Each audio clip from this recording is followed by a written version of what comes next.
La cérémonie continue. Alors, depuis très tôt ce matin, même depuis le milieu de la nuit, en réalité, des dizaines de milliers de personnes se sont réunies pour rendre hommage à Raila Odinga, qui était originaire de cette région, vous l'avez dit, et qui ici, engagé une ferveur de la part de la population absolument inimaginable. Alors, dans le stade, il y a toujours des milliers, voire des dizaines de milliers de personnes réunies, et cela cause des problèmes. Il y a de très nombreux malaises à cause de la chaleur, à cause de la compacité de la foule. Il est extrêmement difficile d'avancer, de respirer.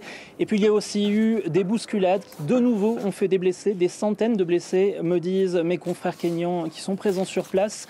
La police a beaucoup de mal à réussir à encadrer ce qu'il se passe dans ce stade, tellement le nombre de soutiens de Raila Odinga venus assister à ces obsèques sont nombreux. Il y a très peu de temps pour chacune des personnes pour lui rendre hommage. Ils doivent parfois courir, passer devant le cercueil en courant, tellement la police les presse. Donc forcément, cela donne les scènes que l'on peut voir et imaginer. Heureusement, les secouristes sont présents sur place. Il y a notamment de très nombreux bénévoles de la Croix-Rouge kenyane qui sont présents pour aider les victimes et pour les transférer vers les hôpitaux de la région qui sont, me dit-on, de plus en plus remplis.